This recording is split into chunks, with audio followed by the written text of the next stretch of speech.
In today's video, guys, we are dropping the best shooting tips in NBA 2K25, and these have completely transformed my game, and I'm obviously playing competitive modes like Pro-Am and Stage. I play Pro-Am tournaments. You guys know I play wagers all the time on the twos, and this, like I said, these tips have really changed me. This is how I shoot so well. I'm going to drop everything in this video. I'm a Legend 3, I have 600k VC, and all I do is play Stage. That's how I got all my VC. I mean, I've like probably made like 25 builds this year straight on VC because all I do is play Stage, and I'm one of the best shooters. So I will give you guys the keys to how to shoot in this game, because you guys do know that this game is very, very interesting. The shooting's a little weird. It's more of a mental thing than a skill thing, but we're going to go over it. A ton of tips coming your way. But before we get into this video, if you guys are new to the channel, make sure you guys drop a like, hit the sub button right now. I'm trying to get to 80k. I would really, really appreciate it. And if you guys want to watch my wagers, I stream them all on Twitch. The Twitch link is in the description below. But let's get right into it. Let's go. So yes, you guys saw the title there. It's 5 tips I'm going to give you. Okay, we're going to start off with the easier ones, the most obvious ones. Near the end is where you're going to have to really listen, because this is like the secrets of how I shoot. The first couple aren't secrets, they're just mandatory. The last ones are secrets, and you guys really got to pick up and learn on it for yourself. First one obviously is boost. I hit Legend 3, so I have unlimited boost and limited Gatorade. Gatorade should help you shoot so much better, and obviously jump shot boost. If you are a guard and you play any game in NBA 2K25 without jump shot boost, you're tripping, and we are going to pair this in with this right here. So boost and have high risk, high reward on. This is for more the casuals. If you're more try hard, like I said, the end of the video is probably better for you. But high risk, high reward is something that you must have. It's not a question. You need it. If you don't have high risk, it's harder to green shots. This is where your green window is going to be the biggest, although you can't make whites. But you don't want to make whites. You just want to green every shot. That's the point. So high risk, high reward. None of these other settings really matter. Y'all can look at it, but they don't matter. I know mine says push, but this is overridden by your custom jump shots. So if you guys have custom jump shots, I'll show you guys mine at the end of the video. But if you guys have custom jump shots, then none of this shit matters right here. So that's tip number 1. Glad we got that out of the way, because that was the easiest one. If you guys don't do that, I can't help you.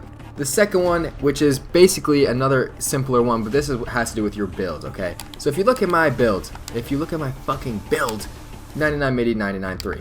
Now, that is how you beat the RNG in this game. Shooting this game, as tough as it is, you want the maximum shooting you can possibly get to beat the RNG, because it's going to make you miss at some point if you guys aren't locked in on your jump shot. And this is how you have the best chance to have those 9 for 10 games, 9 for 11 games, which I have consistently against the best players in the world. Like today, I just played Young Jerk and Swag Skyly in the 2s court and went 9 for 10, 5 from 3, and 121-2. Like, that's the games you need to have, and this is the shooting type of stuff you need to have to win games like that. But I will say this, you don't need 99 both, because I'm a legend and I have more cap breakers than you. So, you know, it's hard to get 99 both, and I completely understand that.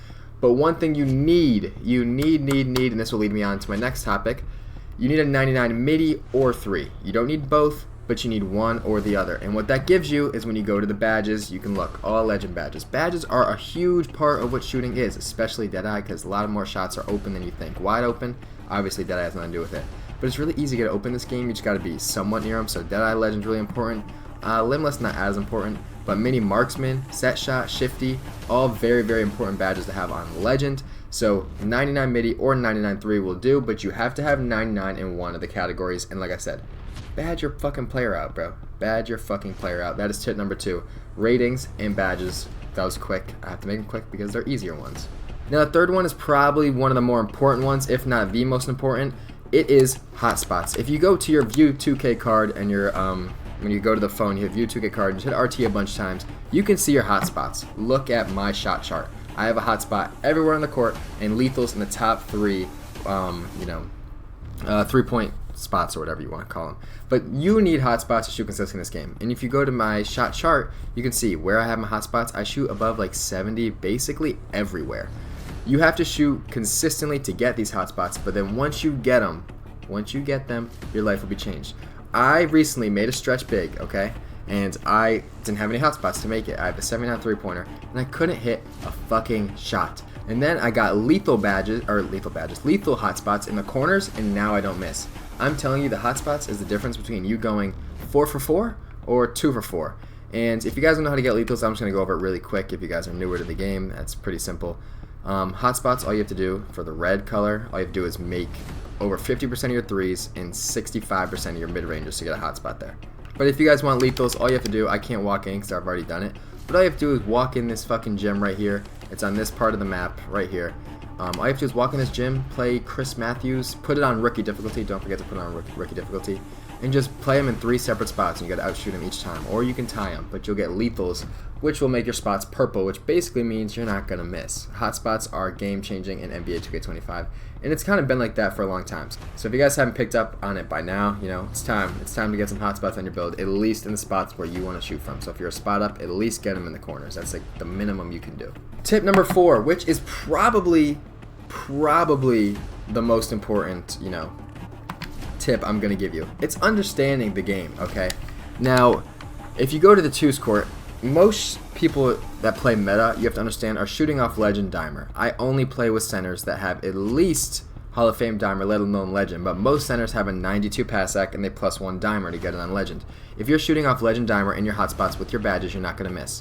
So first thing is shoot off dimer, okay? This is all going to go in the same category of tip number 4, understanding the game. Shoot off dimer is really important, but another thing is stamina and adrenaline. You can see it under my player. There is 3 adrenaline and full stamina, and I'm never going to miss, ever, with 3 adrenaline, literally ever, or stamina. But when you do start to dribble and knock down that adrenaline, I don't even know how to fucking, like I don't even know how to get it down. Oh, there you go. So now I have none. And I'll just never make that in a million years, ever, because of your adrenaline. Like, it's not going to happen. And a lot of people don't understand that. When they have 1 adrenaline, they'll shoot like a tough one. Like, you can make the tough ones when you have 3 adrenaline and full stam. But when you have 1 adrenaline, that's something I always notice when I'm playing personally. And if you watch me play, I'm going to find an example. If you watch me play, I just reset the ball. This is a perfect example of the type of shots you can hit when you have full adrenaline. So I dribble and with the goal in mind not to lose adrenaline. But look, I'm dribbling a lot. And I shoot a very tired shot and a tough shot against Young Dirk where I'm falling over, but I have 3 adrenaline the whole time, which makes it a makeable shot. And I know I'm going over adrenaline right now, but I was going through the clips trying to find a good example, but I just wanted to put this in the video because fuck you, stage piece. But look at that. You don't teach that shit. I want you to watch what I do here on this play right here. I have 3 adrenaline, obviously. Once I realize right here that he's going to bump me or he's trying to blitz me, I stop dribbling and give it right back, because when the other person on your team has the ball, you will not lose adrenaline. And if you have the recharge, which comes at a certain rep, I think it's starter 1, when your teammate is holding the ball, I know I have 3, but if you have 1 adrenaline, it'll give you a second. You just have to give it to your teammate, say hold it, hold it, hold it, and you'll get a second adrenaline back. And that allows me, when I save my adrenaline, it allows me to hit shots like this. Basically, motherfuckers are in my face, and I just green shots no matter what. This is a perfect example of what I'm talking about. This is a perfect example right here. So at 18-18, I'm playing on Legend 2. Perfect example. I have 2 adrenaline, right? With 18-18 game, 13 seconds on the shot clock. I get bumped right here. I have 1 adrenaline, and I'm like, fuck this, I'm not doing it. So I give it to my teammate, and I'm waiting till I get my second. I get my second back. See? The green one where it pops up, the green. That's how you know your adrenaline has recharged, and that makes the shot 10 times easier to hit. And when that happens, of course, you can do anything, because I have 2. And I still have 2, wait for a jump, and look at the shots you can hit. If you keep the adrenaline, you're going to be able to hit tougher shots. If you ever have 1 or especially 0, I really suggest resetting it. You have to shoot with adrenaline, you have to shoot off dimer as much as you possibly can, and you have to shoot with max or as much stamina as you possibly can to shoot the highest percentage in this game. A lot of people don't understand. It's like this game is more than just pure skill. A lot of it is thinking, because the RNG is in this game, so you have to take the best shots possible. A lot of it's IQ. You have to think, is this a good shot, before you shoot it. Because at the end of the day, if you have 1 adrenaline, no stamina, and it's not off dimer and you've been dribbling a lot, you're just not going to make it. They simply don't let you. And a lot of people don't understand that.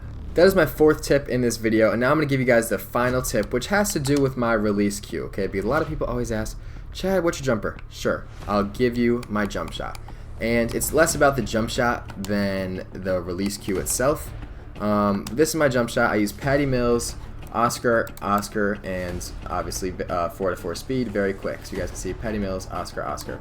It's not so much that I want to show you, even though I do want to say Patty Mills is the best base in the game. If you can get it, I would get it. If you're a taller guard, if you're 6'6", I would use Jarrett Culver or Matt Ryan. And if you're a stretch, same thing. But if you're a guard, it's Patty Mills or Kevin Porter Jr. That's it.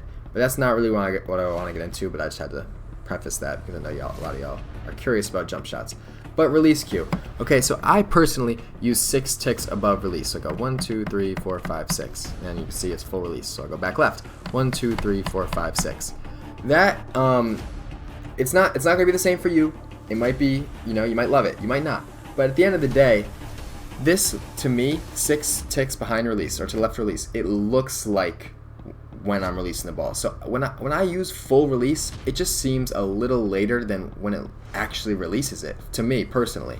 So I went 6 ticks above release, and every single time I shoot, it looks exactly when my player is releasing the ball. So it makes it so easy for me to time my jump shot. So it's a personal thing. Like, you guys might not have the same, thinking as me or visual stuff as me, and that's fine, but you have to find the best visual cue for you. And if you guys want to try this one out, hey, go ahead.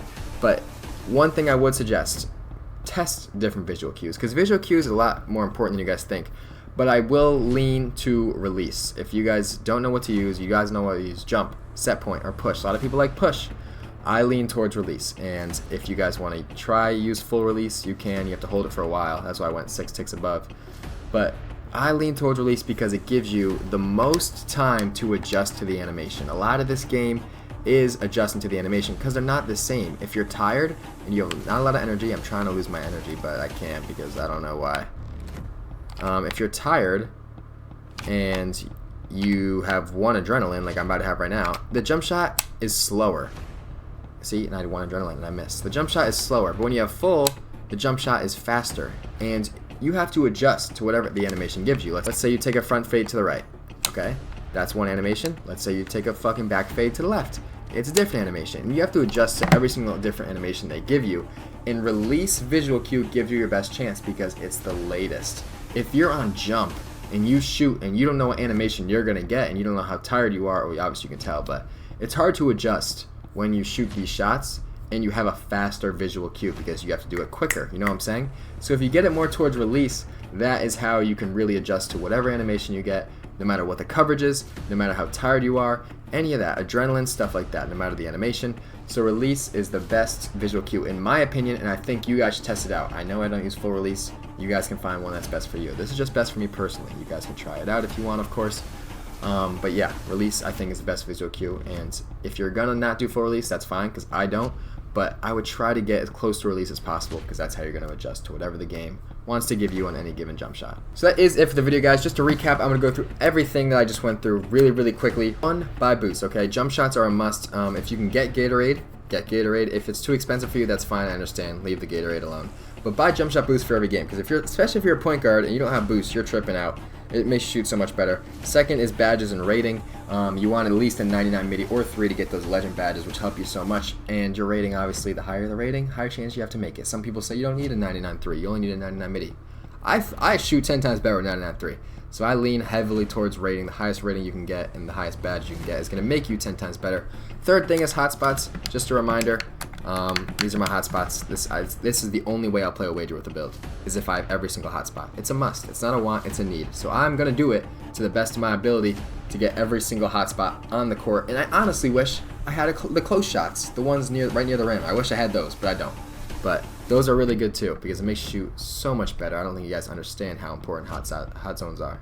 The fourth one is understanding the game, shooting with a lot of stamina, adrenaline, off dimer, and you got to pick your spots to when your shots, are going to be good. And sometimes a good shot might be contested because it's a free board.